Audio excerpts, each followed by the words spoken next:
Bonjour, bienvenue à notre deuxième partie de l'épisode Unboxing Star Wars Destiny. Vous êtes encore avec Marc-André Larocque, Jean-Laurier Lafrance. On est encore à la triche. Vous êtes situé à Saint-Eustache, on est ici pour faire le développement du Way of the Force qui sort cette semaine. Très excité, on a déjà unboxé une fois, donc c'est au tour de Jean-Laurier. Voici le moment que j'attendais. J'ai regardé Marc unboxer pendant à peu près 1h15. Je bavais à regarder ses cartes. Maintenant, c'est mon tour. Sans plus tarder, je me lance. Prap. Je suis excité. Voyons voir. Est-ce qu'on commence avec une légendaire ou non? Je vais toujours faire comme Marc. Faut garder un peu de suspense. Je vais essayer de garder la légendaire pour la fin. Même si mon impatience risque de me travailler un petit peu.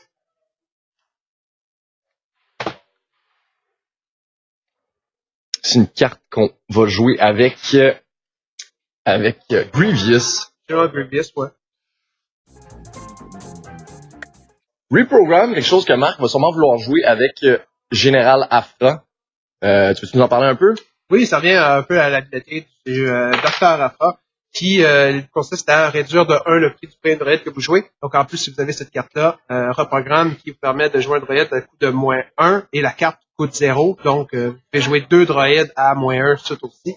Ou sinon, vous pouvez même essayer de jouer un droïde qui vaut 2 avec cette carte-ci en jouant le spécial de Dr. Afra et la carte Reprogram.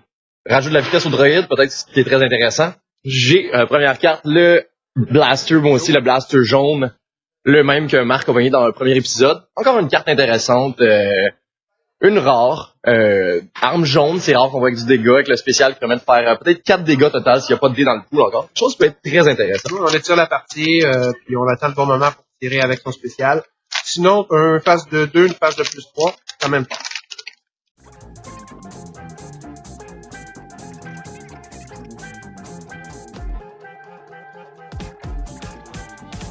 Puis, une carte que je vous ai parlé dans l'épisode de Marc, c'est donc le Force Sensitive Outcast. Une carte que tu voulais avoir aujourd'hui. Oui, je suis très content. Une petite rare, très intéressante. Personnage à 9, un vilain. Personnage à 9 de coups, 9 points de vie. 2 phases de dégâts à distance, un disrupt, un discard, une ressource. La rare que je trouve extrêmement intéressante, qui va être très bonne à jouer, je pense, avec Enrage, qui est une carte qui permet de faire un dégât à un de vos personnages bleus pour gagner une ressource. Ce personnage-ci, quand il a déjà un dégât sur lui, vous pouvez enlever le coût de la première habilité bleue que vous jouez dessus. Donc très intéressant. Ça se joue pas malheureusement par exemple avec des sabres laser. Mais on peut penser à un Mind Probe, un Force Lightning ou des choses comme ça. Ça peut être très intéressant. Très rapidement, on peut mettre des armes. Donc, je suis bien content. Tu as passé rapidement sur Overrun. Overrun qui est une carte intéressante pour ceux qui jouent des véhicules. Il y a très peu de cartes qui nous aident actuellement à jouer des véhicules. Overrun en est une. Vous avez plus de dés de véhicules que votre adversaire a de dés en jeu. Vous claimez le Battlefield ainsi que jouer son effet. Donc, si on a le Bendu de tantôt Battlefield qu'on a ouvert dans l'émission précédente, dans le Bendu Battlefield qui vous donne un dé, ben, vous prenez le Battlefield ainsi que son habileté.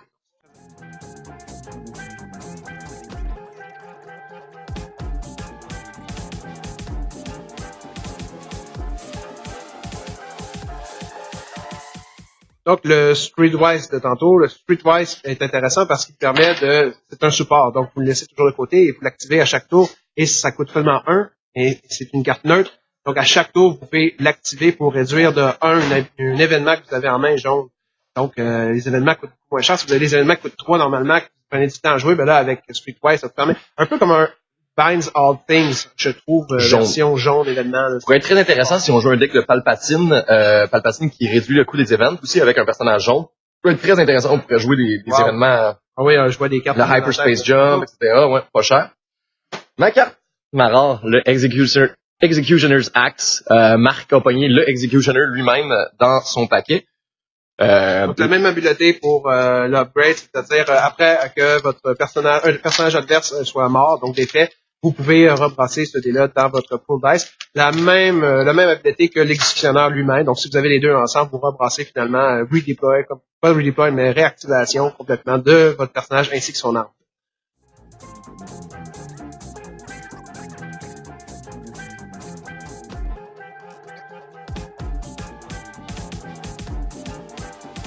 Intéressant.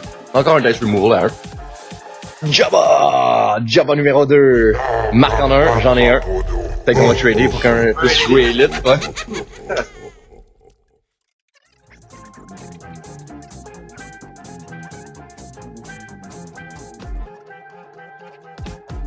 Oh!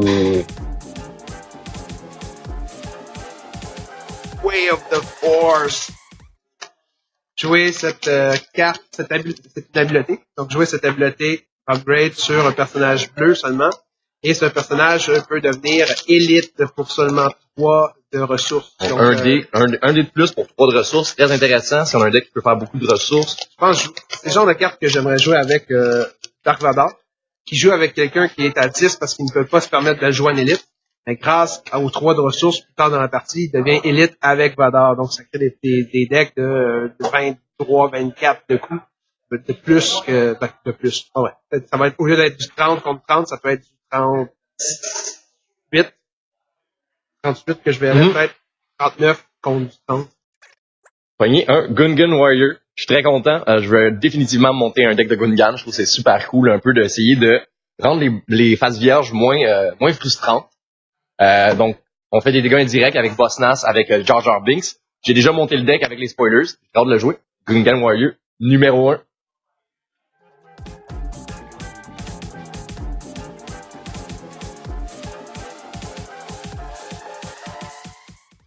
Moi aussi, Marc, veux-tu parler de ça? Alors, Hornered Skill est intéressant étant donné que c'est une carte qui coûte 0 et elle vous permet, en support, donc vous pouvez en avoir même 2, étant donné qu'elle n'est pas unique, et ça vous permet de jouer un personnage, une arme de plus sur chacun de vos personnages. Donc, quand vous avez des decks à 3 personnages, comme le deck Plo Koon que Jean-Laurier veut jouer, ça vous permet de jouer 3 armes de plus dans le jeu. C'est quand même assez énorme.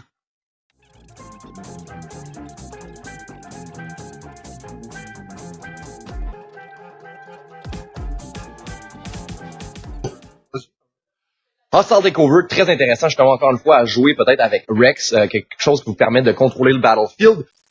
My name's Rex. But you'll call me Captain or Sir. Bien dans le même paquet. Oh yes! Je l'ai, mon Rex, numéro 1. Très hâte de jouer ça avec des Clone Troopers, des Hasty Exit, des Benduzler, on va devoir peut-être s'échanger. Hostile Takeover. Oh, définitivement. Ah oui, ça c'est un beau... bien content.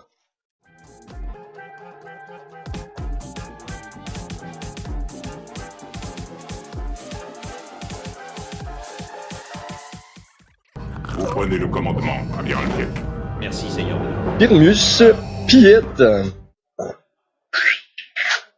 Non. Tu fais bien tous les dés peuvent être tournés face de 1. Tous les véhicules. Donc, et de personnages non uniques. Quand même très intéressant à jouer. Un personnage à 9-12 qui monte 2 fois 2 d'indirect. Un focus, un bouclier, un ressource et une phase vierge. Très intéressant pour un deck avec beaucoup de personnages non uniques et un deck de véhicules. Ça peut être très, très intéressant. Ouais. Tu joues avec véhicules avec des personnages qui donnent des ressources. Donc, tu tournes toutes les faces en ressources. Donc, rapidement, tu vas chercher 3 ressources minimum partout. Interesting.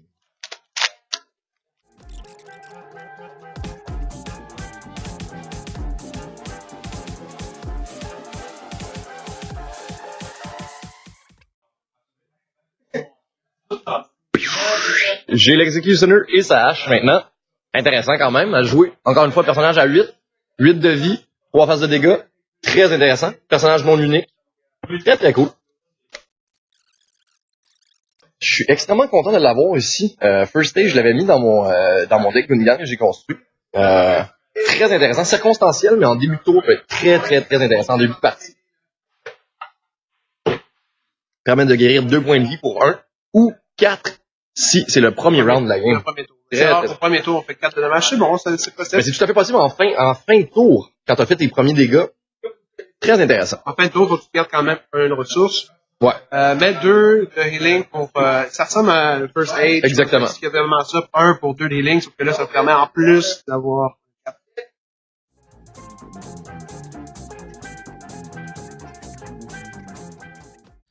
Moi aussi, j'ai le Light Freighter, qui permet de gagner des ressources assez rapidement. C'est très intéressant. Que tu voulais avoir.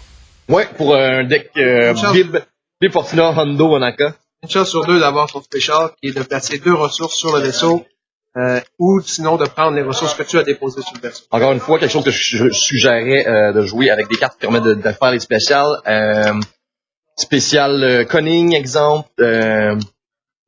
Datapad. Datapad, des choses comme ça. Très intéressant.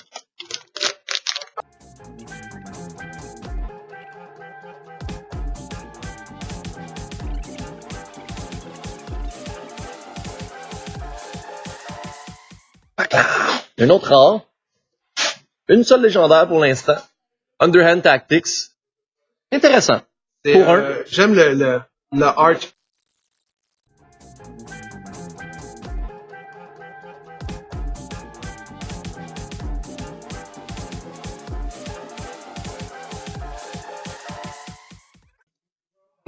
Deux back-à-back. Underhand Tactics. Ça a l'air qu'il m'en fallait deux. Pas une excellente carte. Je dirais pas que je suis Vilain seulement, par contre. Ouais, bon. Pas sûr que ça va jouer, cette carte-là.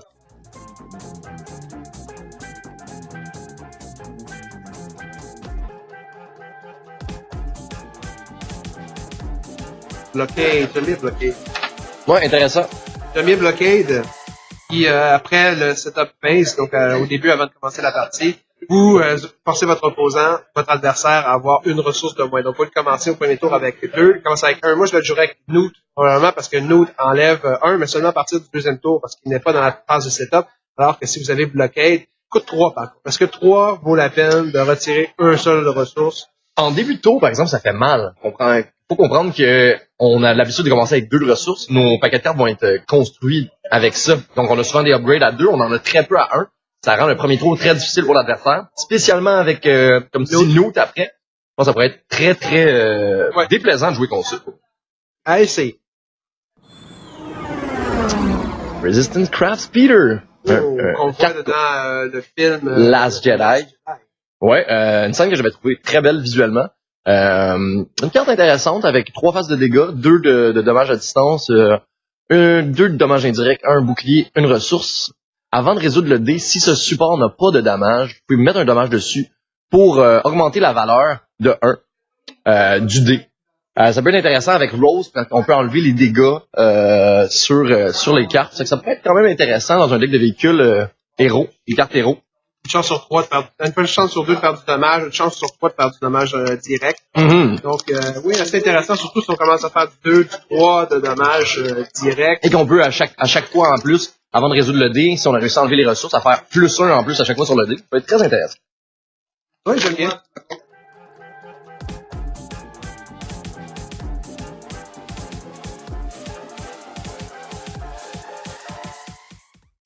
Les Jedi sont venus me livrer la dague.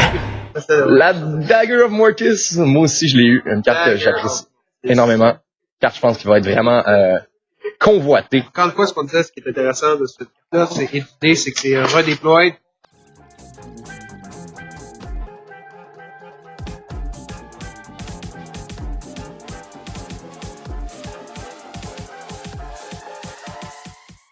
Marc, il me semble que je vais pas avoir besoin d'échanger avec toi le Bendu's Lair, parce que je l'ai eu dans ma boîte, moi aussi.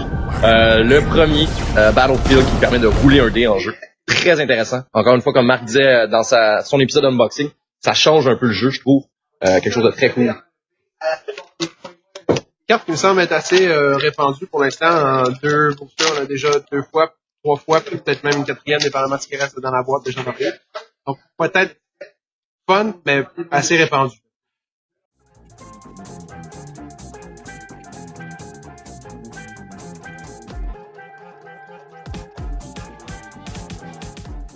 Beguile, donc la carte Beguile ici qui nous permet de rouler un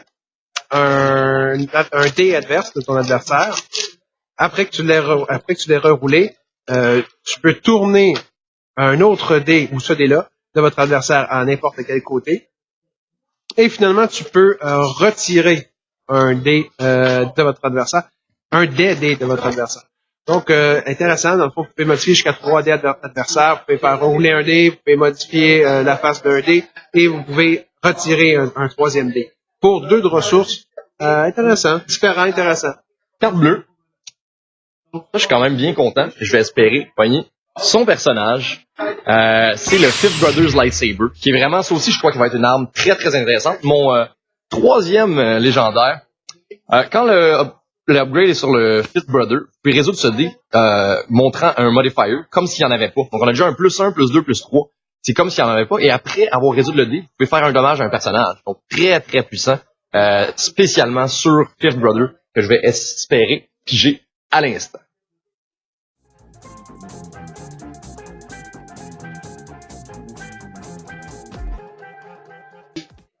Undermine, je trouve très intéressant étant donné que on peut changer votre deux faces adverses à des faces vierges blanques. Donc, on a vu plusieurs cartes aujourd'hui qui nous permettaient de modifier, retirer les blancs, les vierges, ou réutiliser les vierges comme si c'était vos dés.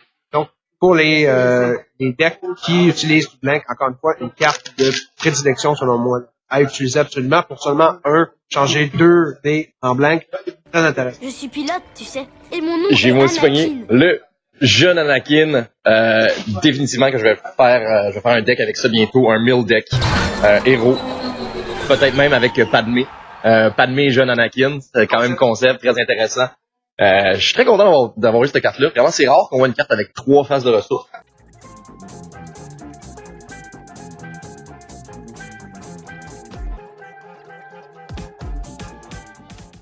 Extrêmement content d'avoir celui-là. Depuis le début, depuis que Marc il unbox, je l'ai vu avoir beaucoup de trucs Gungan. J'ai vraiment envie de faire un deck Gungan et j'ai eu Boss Nass. Personnage très intéressant qui va être nécessaire pour faire le deck de Gungan parce que après avoir activé un Gungan, vous pouvez faire du dommage indirect égal au nombre de dés qui ont roulé des faces vierges. Dans le cas des Gungan, on en a énormément. Je pense que le but du deck va être un peu de rouler des dés, faire des dégâts indirects avec les blanks, et après il y a des cartes qui vous permettent de tout tourner vos dés montrant des blanks d'un autre côté. Très intéressant. Très hâte de jouer ça.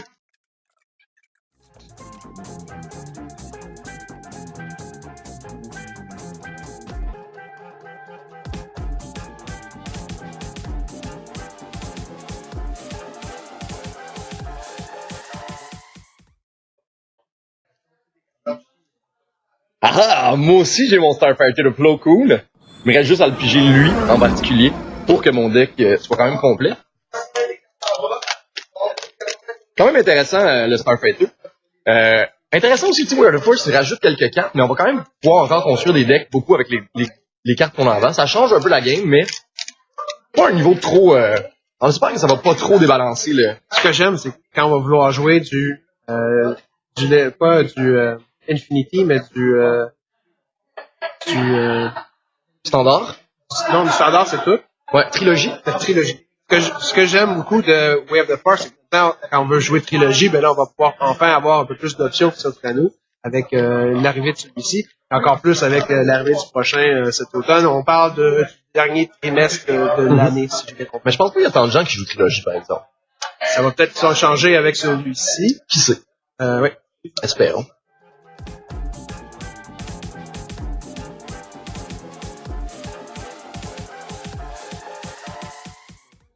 Force Sphere! Carte coûtant 2. Intéressant. Force Sphere, donc une phase de 2 dommages indirects, une phase de 1 discard, une phase de 1 retiré de ressources et 2 spéciales. Le spécial, c'est seulement sur un personnage bleu, vilain. Le spécial, ça vous permet de retirer un dé d'un personnage adverse, à moins qu'il n'ait 2 dommages sur ce personnage de maîtrise. Donc, dans le fond, si moi, avec mon D1 de vie, j'ai un dé avec 3, avec 2 façons spéciales de Force Sphere, il me retire mon dé à condition que je me fasse 2 dommages moi-même. Personnellement, je me ferais 2 dommages. Pour garder le dé. Mais dépendamment. Si c'est un dé qui fait seulement 1, peut-être pas. donc, je sais pas si ça va être intéressant, c'est un peu l'équivalent ça me fait penser à Force Throw, qui est la carte qui permet avec son spécial d'enlever un dé adverse et d'y faire le dégât. C'est plus fort Force Throw, selon moi. Oui, définitivement. Mais il coûte plus cher aussi. Oui, mais celui-là étant vilain. Bon. À considérer.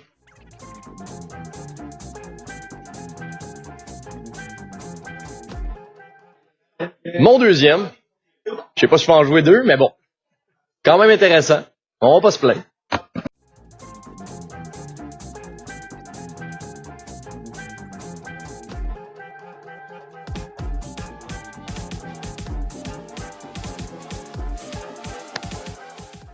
Crosshair, je voudrais en parler.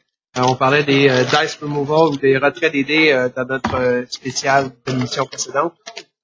Celle-ci en est une grosse. Coûte 3 points cependant. Donc, mais on n'est pas obligé d'avoir le battlefield. Ambush, donc carte neutre, carte jaune, coûte 3 de ressources. C'est une carte ambush, donc déjà rapide, embuscade. Vous choisissez un symbole et va tirer tous les dés qui montrent ce symbole que vous avez choisi. Donc, vous n'êtes pas obligé d'avoir le symbole lui-même en jeu. Donc, si vous avez un deck jaune qui fait que du dommage range avec le pistolet et indirect, ben, vous pourrez retirer quand même tous les dés face épée de votre adversaire. Donc, assez intéressant. Coûte 3 cependant, mais très fort. Là. On peut retirer jusqu'à 8, 9, 10 de dommages d'un coup. Et embuscade en plus. Et en parlant de ça, j'ai fait un autre ajout à mon deck Gungan, le Electropole. Redeploy, il me semble. Ben, seulement pour le Gungan. Exactement, seulement pour les Gungan. Très intéressant, une arme à 2.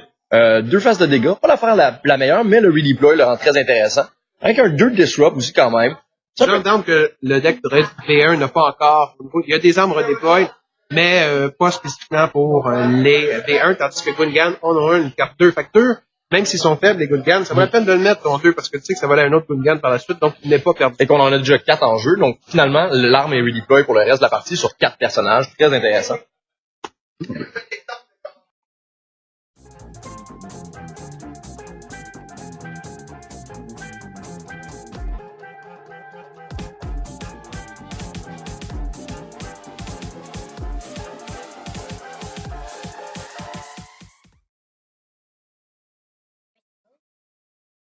J'ai un détonateur thermal V1. Détonateur thermal! Carte moyenne. Ouais, non, je l'avais déjà vu. Non, pour 2, tu perds en plus la carte. Je vais discard. Non, c'est pas celle-ci. Discard des Ah oui. Oui, c'est ça. En plus, tu dois la discarter. Ça coûte 2, tu dois la perdre si vous voulez faire 2 dommages à chaque adversaire. On parlait des grenades dans l'indirect, que c'était pas assez fort. C'en est une, justement, grenade qui fait de l'indirect à tous les personnages adverses. Cependant, pour 2, en plus, tu la perds par la suite. Donc, ça te coûte 2 de faire 4 indirects. C'est très dispendieux. Je pense que non. Je pense que non aussi. Mais bon, on l'a.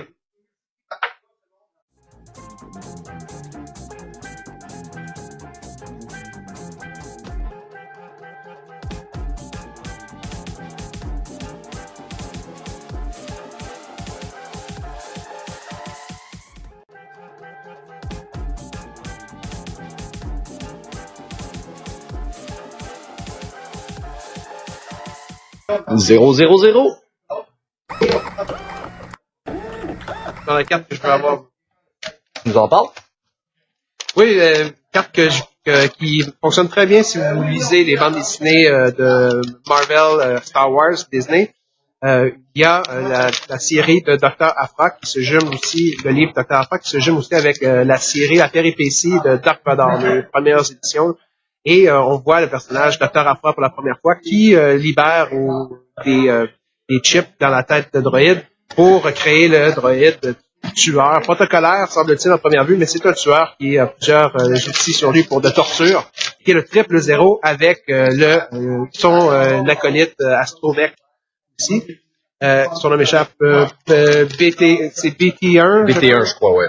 Et ensemble, ils font du dommage à côté. Et donc, c'est très intéressant de pouvoir jouer avec Dr. Aphra parce que il permet de faire du dommage indirect lorsque vous subissez, votre personnage subit un dommage indirect. Donc, quand Dr. Aphra, vous jouez BT1, quand vous jouez BT1, ça fait un dommage indirect à Dr. Aphra, qui, à cause qu'elle a eu un dommage indirect, peut piger une carte. Et parce qu'elle a subi un dommage indirect, ben, vous faites subir un dommage indirect à votre adversaire. Donc, c'est comme une espèce de jeu de domino qui se crée là, grâce à l'utilisation de ces 3 personnages qui fonctionnent très bien, encore une fois, dans l'histoire de Star Wars et que j'apprécie énormément.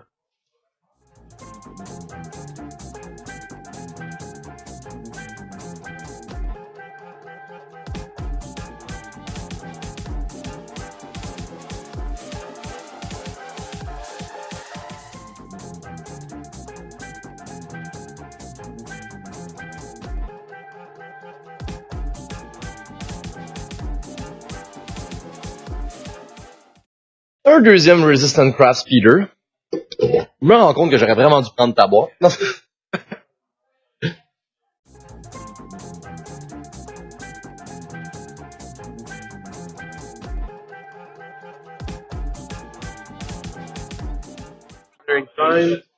Ici, une carte que je suis très content d'avoir aussi encore pour le deck Gungan. Une carte 2 de coups, par exemple, mais si on est rendu bien équipé, permet de tourner 3 dés de Gungan ou d'artillerie d'un côté qui monte du dégât.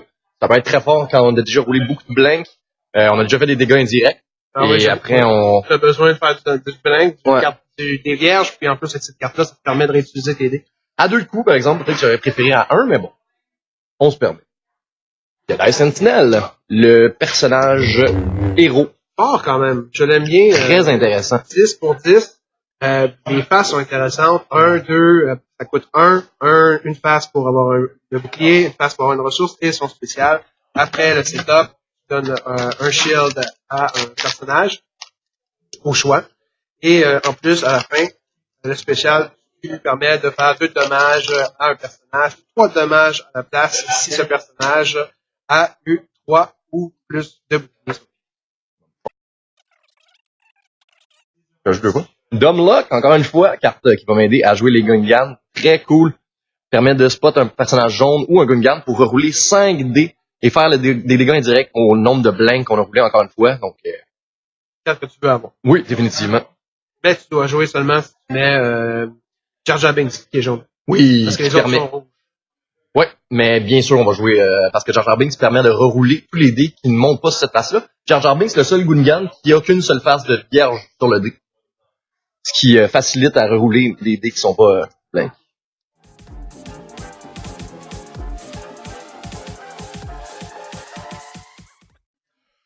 Encore une fois, le sale Executioner que j'ai deuxième fois dans ma boîte. En longtemps que tu n'avais pas la hache une deuxième fois. On espère.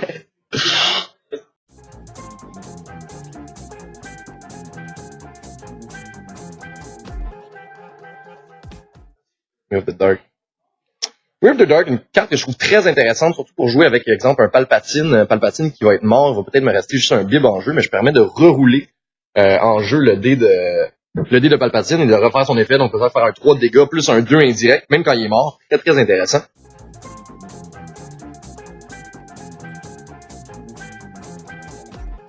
Cette boîte-là, parce que j'ai une deuxième Executioner's Axe, tout de suite après le deuxième Executioner. C'est plus ou moins satisfaisant. Vraiment, je regrette de t'avoir donné la boîte que je t'ai tendue si fièrement en étant sûr que tout allait aller de mon côté.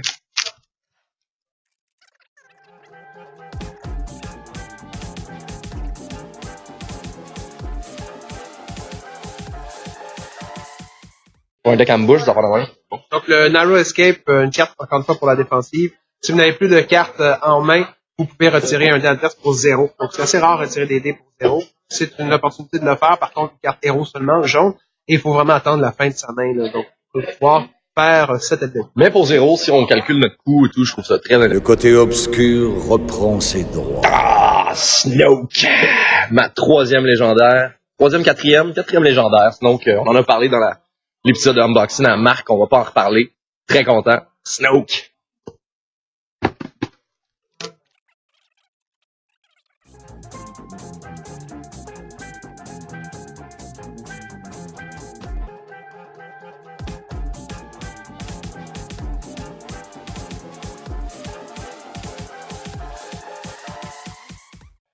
Événement à 4, cependant, c'est assez dispendieux. Le Control. Donc, cette carte vous permet de tourner tous vos dés aux faces de votre choix. Mais c'est pas seulement vos dés, c'est tous les dés. Donc, vous pouvez tourner vos dés aux résultats qui font le plus de dommages et les dés adverses à des faces vierges, blank. Donc, intéressant, surtout si vous avez des decks fort en attaque et réservés exclusivement à changer des blanks à votre adversaire. Mais 4, encore une fois, ça coûte très cher. On va faire un spécial, une émission réservée aux coûts, aux ressources. Et je pense que des cartes comme ça prend des personnages qui permettent de le jouer. Ben, exemple, Palpatine, qu'on a parlé dans notre premier épisode, je crois. Palpatine qui permet de jouer des événements à moindre coût, dépendant du nombre de faces différentes de dégâts que vous avez. Donc si on a une face de dégâts corps à corps, une face de distance, une face indirecte, on peut jouer cet événement-là pour 1. Et après ça, tout mettre nos dés du côté, exemple, très très intéressant. À jouer avec ce personnage. Définitivement. J'ai le Wheelbike à General Grievous. On va essayer. Ouais, exactement, ça va être très intéressant. Quand même intéressant comme véhicule. Oui, Power Action, dépenser une ressource ou le général Grievous lui-même pour pouvoir remettre remettre ce support pour le rejouer une seconde fois.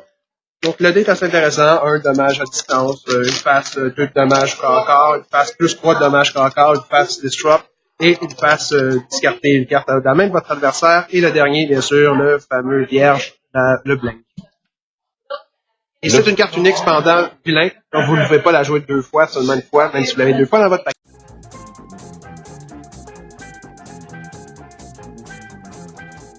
Dans le box.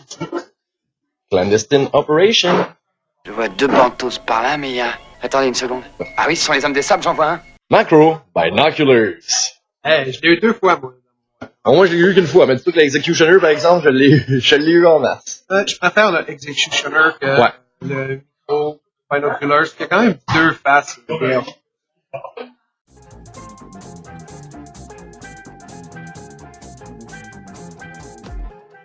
Ici, le Peace and Quiet, on l'a vu souvent, c'est probablement la carte qu'on a vu souvent dans les 2 unboxings qu'on a fait aujourd'hui au magasin La Triche, la boutique La Triche. C'est une carte qui me paraissait anodine à première vue, mais c'est une ressource qui vous permet de changer un dé dans une phase de 0. C'est la première carte que je vois qui permet de tourner dans une phase de 0. Généralement, c'est une phase de 1. Si on pense entre autres à Tinker dans le jaune. Donc, cette fois-ci, c'est dans le bleu, c'est neutre, donc vilain comme héros, c'est très intéressant. Étant donné que les spéciaux, c'est souvent fort. On a peu de chance de les bouger ces dés-là comme on le veut dans ces phases de spécial-là. Cette carte-là vous permet de le faire. Je l'aime beaucoup.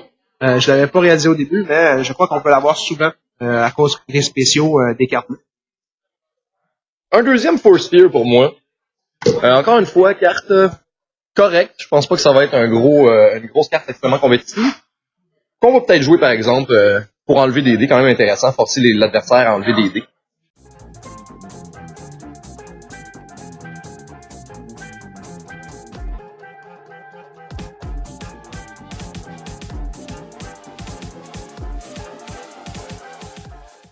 Fais-le, ou ne le fais pas, mais il n'y a pas d'essai. There is no try. Upgrade, oui, très intéressant. L'action est vraiment, vraiment cool. Ouais, vraiment, j'adore l'action. Ça vous permet toujours de rerouler le dé et le résoudre augmentant la valeur de 1. Sinon, on l'enlève, mais si on a la ressource, ça peut être très, très intéressant. Faut avoir la ressource en main, par exemple. Oui.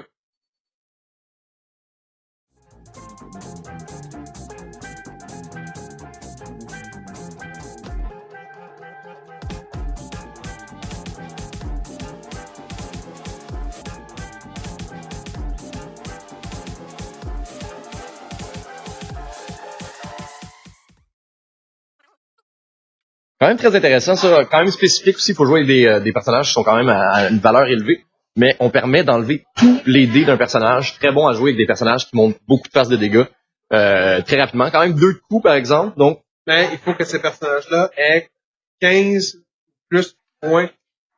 Exactement. Faut spotter un personnage qui coûte 15 ou plus. Donc, c'est ça. Faut avoir des personnages assez... C'est ça pour jouer ça. Ça coûte 2 points, mais retirer tous les dés de personnages, ça c'est 2 dés finalement. Tu peux tirer 2 dés pour 2. Votre manque de foi me consterne. Encore une carte très bonne pour Mill. Légendaire. Oui, ma 5e légendaire. Je veux dire qu'il m'en reste qu'une. So much for stealth. It's not like they don't know we're here.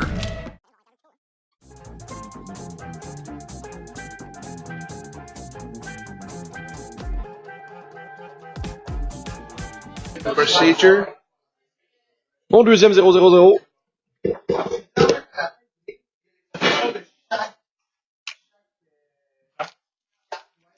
C'est quoi ça? Tu peux vu? Le dernier paquet.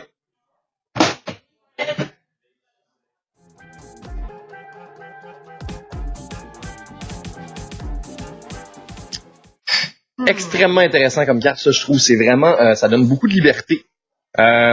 Si on veut se défendre, on peut se donner 2 boucliers avec le Pacify. Sinon, c'est pas possible d'enlever le dé d'un adversaire et de donner 2 boucliers. Très intéressant dans un deck de 1000. Parce que on s'en fout que l'adversaire a des boucliers, on va jamais y faire aucun dégât. Donc, très intéressant. Enlever un dé pour un dé de personnage, par exemple.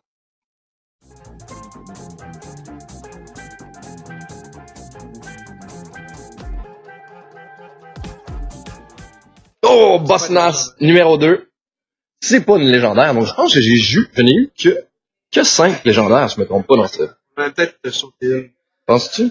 Boss Nass que tu vas pouvoir jouer maintenant en Elite. Vos commentaires, Jean Laurier, sur le dévoilement de Way of the Force d'aujourd'hui. J'ai beaucoup plus aimé les rares que toi t'as pogné. Plo Koon, vraiment, j'aurais aimé ça de l'avoir. Va falloir pogner l'autre bord. J'ai l'impression pour savoir qu'est-ce que je peux avoir de plus. J'ai beaucoup de cartes, par exemple, Gungan, ça m'intéresse. Mon deck Gungan va être plus facile à monter. J'ai remarqué qu'en 2 boîtes, on n'a pas vu encore le Dark Lightsaber, on n'a pas encore vu Dark Saber, on n'a pas encore vu Luke, on n'a pas encore vu General Grievous lui-même. Il y a plusieurs cartes. Léa, moi je suis quand même triste de pas avoir vu Léa. Léa, on a aussi Bo-Katan. Bo-Katan qu'on n'a pas encore vu. Donc, des personnages qu'on voulait absolument voir, qu'on n'a pas vu en 2 boîtes. Est-ce qu'ils vont être si rares que ça, qu'ils vont coûter plus cher que... Définitivement, parce qu'ils veulent créer un engouement. Ouais, une demande, surtout aussi une différence dans les prix aussi, comme définitivement. Donc, on verra. On va continuer à acheter des boîtes, c'est certain. On va continuer à pouvoir aussi acheter en ligne. Mais quand même très content des nombreux événements qu'on a vus rapidement. On a, sur le coup, on vous a dit ce qu'on en pensait, mais il y en a plusieurs, c'est certain qu'on a pensé rapidement, qu'on n'a pas vu les possibilités qui s'offraient à nous. Même si on les avait déjà vus en pre-spoiler, ça va quand même changer, je pense, la partie. Ces événements-là, même s'ils ne sont pas légendaires, c'est circonstanciel, mais encore une fois, ça rend les decks, les constructions qui sont pas méta actuelles, circonstancielles, qui vont être encore meilleures, qui sortir un peu. Et on a définitivement hâte de voir vers où le méta va se diriger avec toutes ces nouvelles cartes-là. Qu'est-ce qui va être plus populaire, qu'est-ce qui va être moins populaire. Quand même, je sais qu'on en a pigé une quand même chacun. Le Dagger of Mortis, je pense qu'il va être très très intéressant. Snoke aussi va être un personnage très intéressant qu'on a pigé, qui peut être très cool. Donc, j'espère que vous avez aimé notre épisode d'aujourd'hui. On remercie encore la boutique La Triche de nous avoir permis de faire cet enregistrement aujourd'hui. Donc, à la prochaine. Restez sur nos ondes Z6PO.